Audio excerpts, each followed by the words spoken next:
You can do all the skincare and hygiene you want in life, but if you want to glow up, you need to start here with your mind. And in 2026, we have to ensure that we build this foundation right. So here are 10 psychology-backed habits that have been proven to make you glow up like never before. And I promise, even if you apply half of them, you're gonna have the most extreme glow up of your life. Starting with habit number 1, dress for the identity you want. Nothing will help you glow up faster than changing how you see yourself. And the quickest psychological hack for this is your clothes, but not in the way you think. Everybody assumes that dressing for the identity you want means wearing blazers, heels, or going full glam. But think about the most successful people you know. CEOs, founders, billionaires, many of them wear the simplest outfits on the planet. T-shirts, hoodies, jeans. So why does that still signal power? This is because of the concept of enclothed cognition in psychology, and it is not about fashion. It is about meaning. So that simple grey t-shirt or that black hoodie or those signature slippers worn by a CEO, they are deliberately chosen.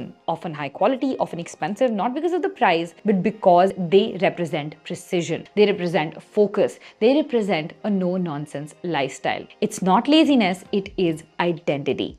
The same grey t-shirt worn as "I couldn't be bothered today" sends one signal to your brain. But the exact same grey looking t-shirt worn by Zuckerberg signals that this is the uniform of a billionaire, and that sends a completely different signal to your brain. They are not dressing down. They're dressing in a way that reinforces who they believe they are. That is enclothed cognition at its core. Your brain behaves according to the identity that your clothes represent. Your brain does not respond to clothing, it responds to the meaning behind the clothing. So your version of this could be a high quality basic instead of 5 cheap ones, activewear that makes you feel capable, or a daily uniform that makes you show up sharper. Take Matt Diavella, he wears the same t-shirt and jeans every single day. It doesn't matter if what you're wearing is a hoodie or a linen shirt. What matters is, why did you choose it? Did you choose it with intention? Does it reinforce the identity that you are stepping into? Because when your clothes become a signal, not a safety net, you will find that your posture changes, your decisions become smarter, your discipline rises, and that is when your glow up becomes automatic. Coming to habit number 2, and that is investing above your self-image. The fastest way to glow up is not changing your looks, it is changing the standard you believe you deserve. And psychology says your brain upgrades that standard only after you take one step slightly above your current self-image. This is called self-signaling. Your brain basically uses your own actions as proof of who you are becoming. It doesn't use your income or your confidence or your circumstances.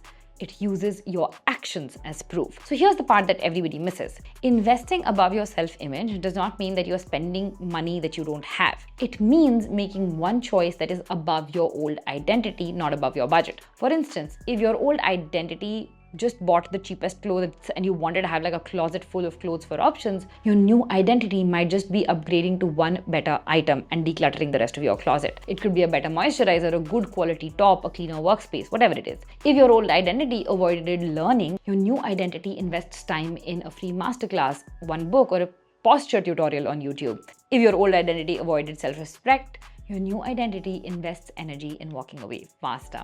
It's not the price of something that changes your identity, it's the message that you send to your brain. I'm raising my standard. Again, I'm going to take Oprah Winfrey's example here. When she was broke, she didn't buy expensive clothes or gadgets. She actually invested in a single better quality pair of shoes because she couldn't stand the idea of living like she didn't matter. That small intentional upgrade became a signal for her brain to keep going. It's a psychological shift, a new identity anchor. And that is how your brain works. So pick one area where you've been holding yourself to the bare minimum. It could be your space, your habits, your grooming, your learning, and raise that standard by one level. Not 10 levels, just one level. Because every time you act slightly above the baseline, your brain starts to believe you deserve better. And you will only act towards that identity if you believe it. Now, after you dress like her and you invest like her in your own self-image, your brain needs proof that you are her. And the only way to build that proof is through self-trust. Most people try to glow up by doing massive life overhauls, right? We are so used to doing it every new year. But psychology shows that your brain does not change because of big goals, it changes because of tiny wins that are repeated daily. In behavioral science, this is called self-efficacy, your belief in your ability to follow through on your word. And it is one of the strongest predictors of long-term transformation. Here's the golden truth. You do not glow up because you set big goals. You glow up because you keep small promises. Think of it like this. Saying I'll walk 10,000 steps every day means nothing. But actually walking 3,000 steps daily consistently rewires your brain. It makes you believe in yourself. It tells you that I'm somebody who follows through. Saying things like, I'll wake up at 5 a.m. is noise. But waking up 10 minutes earlier than usual for a week builds that identity that I keep my word to myself. Saying that I'm going to completely fix my posture feels overwhelming, but 2 minutes of posture alignment daily builds the muscle of self-trust. And here's the kicker. Self-trust changes your face, it changes your energy, your posture, everything about you, because when you trust yourself, you move with confidence, you glow differently. People feel it. Now, your version of this could be one non-negotiable habit that you complete every day, one 5-minute glow-up task, which could include skincare and stretching or decluttering, any of those, or one micro promise that is so small it is impossible to break it. Once your brain believes that I do what I say, you unlock the most powerful glow up in your mind. Coming to habit number 4, letting your environment do the work for you. Most people try and glow up by changing themselves, and yes, you need to do that, but they never change the environment that keeps pulling them back, and that is why they're stuck. Psychology says that this is one of the biggest mistakes you can make, because the truth is your environment shapes you more than your motivation ever will. What you think is lack of discipline is often just priming, a cognitive bias where your surroundings slightly push you towards certain behaviors and certain outcomes without you even realizing it. And that is why when you open your phone to check one message, you somehow end up scrolling for 30 minutes. It wasn't a choice, that was your environment priming your brain for distraction. That's why you'll see that people born in certain environments, maybe it's like a low-income household for instance, will very rarely move out of it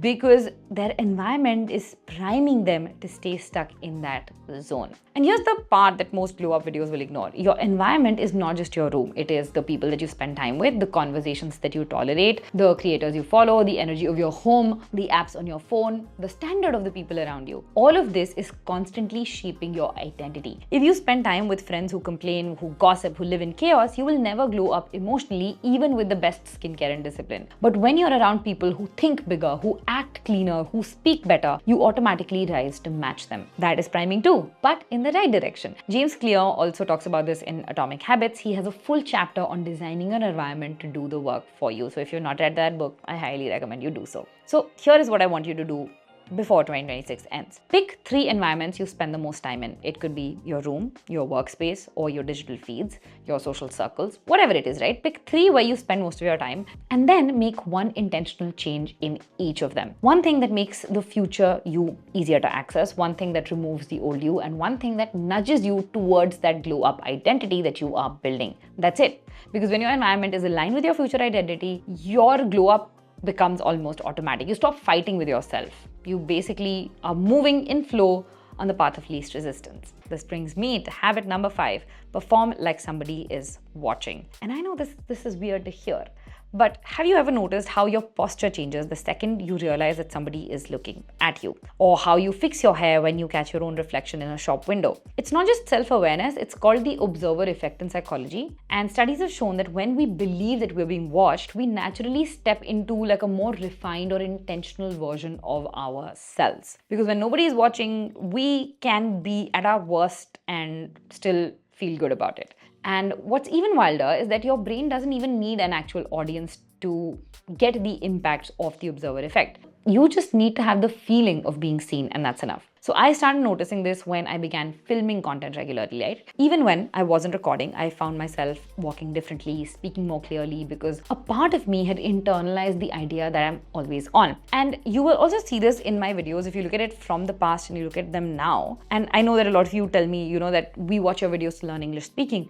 Honestly, I think my spoken English has gotten a lot better ever since I started recording these videos, because when I get in front of the camera, I feel like I'm always on. So that automatically switches my English speaking mode. Usually in life, in general, I converse with people in Hindi. But when I'm sitting in front of the camera, it's so much easier for me to speak in English because of the observer effect. And honestly, it's a very powerful shift, right? Speaking to the camera has made me a more confident speaker. It has made me a more confident English speaker as well, just by feeling like I'm being seen. Now, you don't need to post anything, or you don't need to start creating content to be able to get the effects of the observer effect. You just need to watch yourself show up. So the next week, I want you to try and place a mirror where you work or get ready. And while you are getting ready, talk to yourself in the mirror, right? Film yourself if you can doing a daily habit, even if you never share it, or film yourself speaking to the camera, just recording what is on your mind like a digital journal. You don't need to post it anywhere. This is just for your own benefit, because when you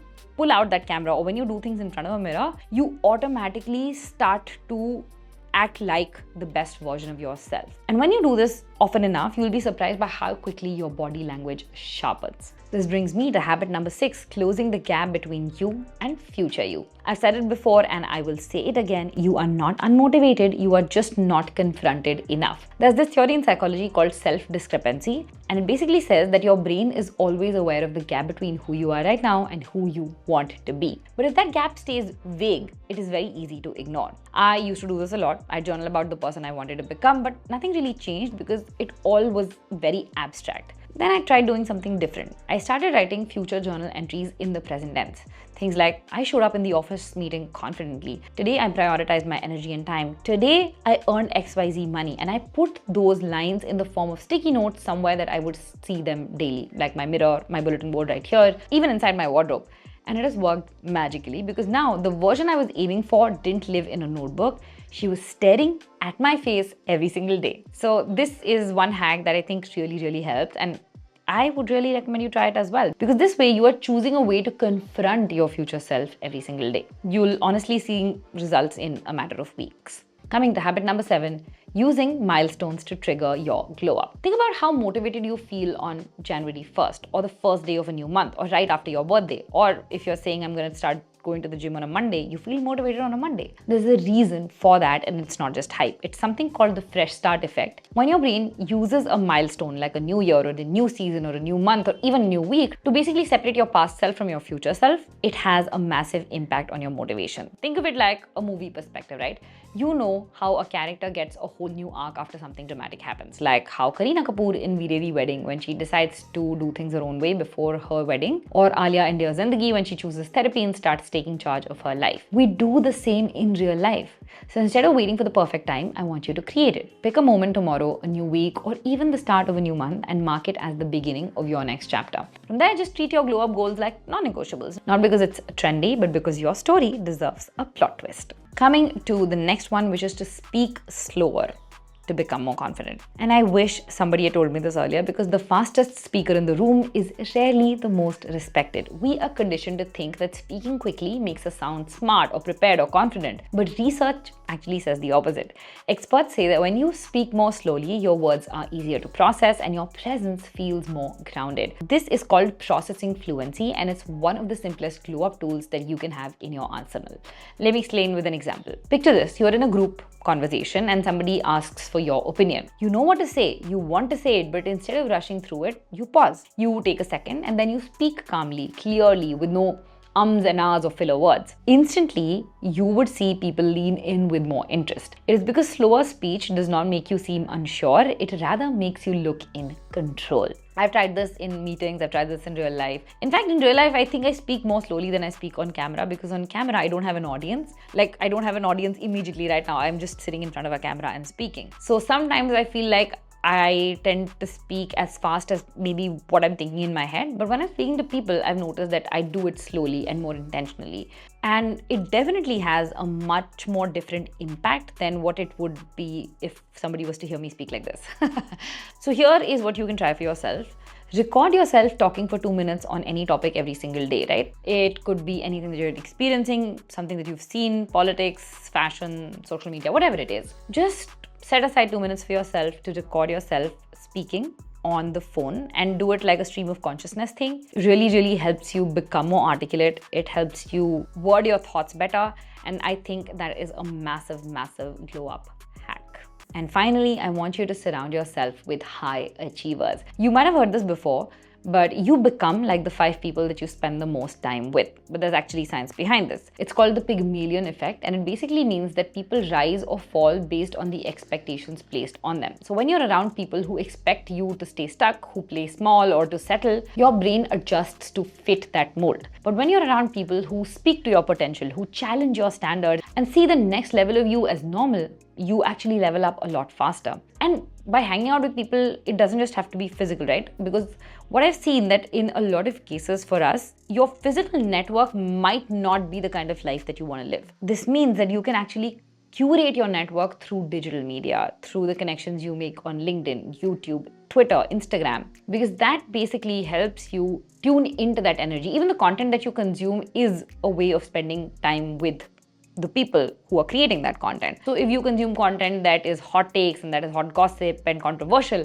your energy will shift to match that identity. But if you spend time consuming content that uplifts you, that teaches you something new, that essentially makes you rise up mentally and physically, you will rise up to that level a lot faster. So here's a situational check that I want you to have. Imagine that you've just made a bold decision about quitting a job or launching a brand or investing in yourself. Who is the first person you tell about this? Now ask yourself, would they hype you up or would they talk you down? That is your signal. So audit your circle based on that answer. It doesn't mean cutting people off overnight, but it does mean getting intentional about who gets to speak into your life. Now I know a lot of these habits might sound familiar, but when you look at these shifts through a psychological lens, they hit very, very differently. Because now it's not just about trying a new tip, it's about understanding why it works and who it is helping you become. It's just not about a glow up for a week or looking put together for Instagram. It's about changing how you move, how you think, how you see yourself, even when no one's watching. So let me know in the comments which hack hit you the hardest or which one you have already tried, if this is the first time you're watching this video. And I'm going to see you guys very, very soon in the next one. Meanwhile, I want you to check out this video next because YouTube says you're going to love it. And I cannot wait to be back. Also, a quick announcement. By the time that this video goes out, I will already have been married and I might take a couple of weeks off after the wedding to rest, relax, rejuvenate. Maybe, maybe not, we'll see. But just in case I go missing for a week or two, that is what I'm doing. Okay, bye.